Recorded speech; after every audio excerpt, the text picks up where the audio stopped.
Now, we found a little bit about Cal Poly, some upcoming projects that they have going at Cal Poly, how to get access to them, also Caltrans.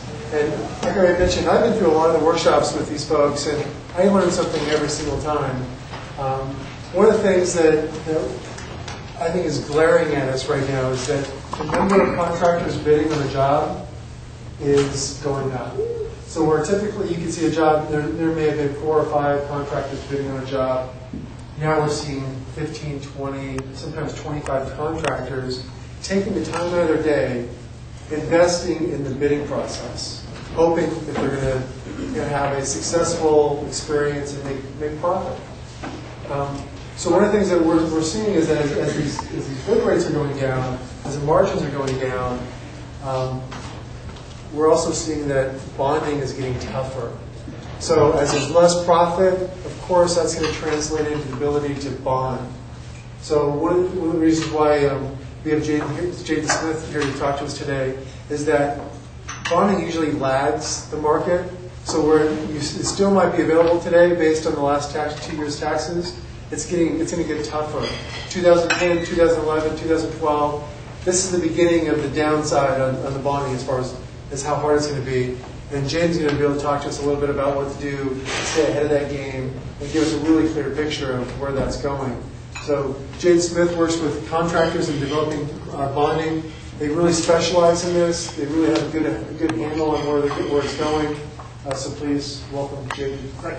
Thanks, Mike. I'm taking a very decidedly low-tech approach to my speech here today. This is my presentation. I made copies of some of my remarks. If anybody would like to have those, you're welcome to them. And I'm just going to kind of go through that. Get out here in the middle of the room. And we're just going to kind of go through some of those things. And as we kind of go along here, if you have any questions or anything, just let me know, because I want this to be as much of a discussion as a presentation. Just by way of a little bit of background, I've spent the last 33 years in the surety bond business. Most recently, 33 years really with the same company. I started back years ago with the Fidelity and Deposit Company, which was acquired by Zurich Insurance, and I was there until the 1st of January or so of this year.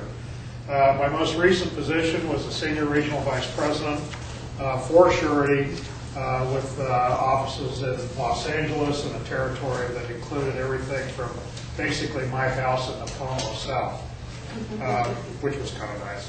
Prior to that, I had a regional position that encompassed really all of the western United States. But as the surety business grew over the past 10 years or so, our business grew, and we kind of, added some regions and consolidated down into Southern California. So I'm pretty familiar with the California marketplace. I'm pretty familiar with a lot of, the market up here, and I'm very familiar with the market in Southern California as well. In January of this year, I was given an opportunity to join Contractors and Developers Bonding. And what we are surety brokers, and it's a different side of the coin than being a company employee. I'm now a broker, so I represent contractors such as yourselves to companies like Zurich, but it also might be a number of other sureties as well. So my job is to help you kind of amass the information, present the account to the sureties, and then get the best deal. And that's not just the best money deal, but the best program deal, for the client and the surety as well. This is an opportunity that has allowed me to really live at home, live and work in the same place. It's the first time I've done that in about 15 years, which is great. I haven't been on an airplane in 3 months, so I can't tell you how terrific that is. Be able to enjoy a view like this and not from 30,000 feet, so that's been great. I'm just going to kind of go through this outline a little bit, and just these are a lot of just kind of observations on my part, and it'll give you, I hope, a sense of what's going on in the surety business right now. But The number one thing that you have to keep in mind when you start looking at and talking about bonding is that it is first and foremost, it's a credit business. It's kind of hard to get that leap because the surety business is housed within the insurance business or insurance industry in the United States. Surety bonds are written by major insurance companies, but the underwriting process is really a credit decision. It's not an insurance decision. In other words, the sureties don't charge higher if you've got a 17-year-old driving one of your company cars. We don't work on actuary basis. We work purely on a credit decision basis. And I think it's really important to keep that in mind as you start looking down the road of what are my bonding needs, what is the need going to be on this job, how do I get to that next level, surety-wise.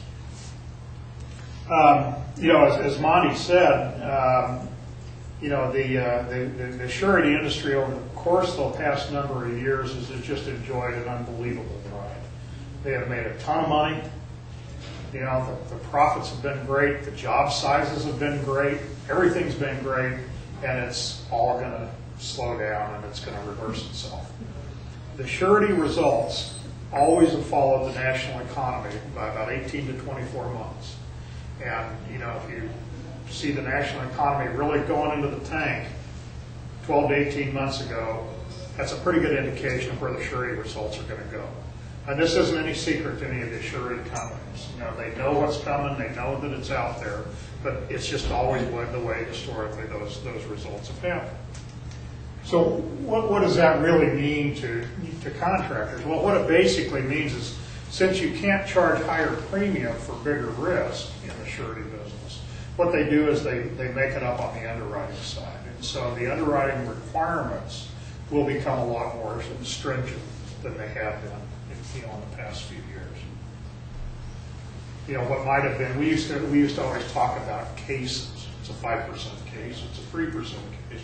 And that's usually the amount of analyzed working capital or net worth relative to the amount of uncompleted work a contractor might have. So if you've got $1 million worth of work and it's a 10% case, or $1 million worth of net worth and it's a 10% case, the surety would support a $10 million work program. You're going to see that those things are going to diminish a little bit. And you're going to see that the surety is going to start taking a lot harder look at the way that contractors are doing their business. We talked just a little bit, Monty mentioned it and others have as well, about the long bid list, that they're starting to see. In other words, that level of competition is increasing for all of you.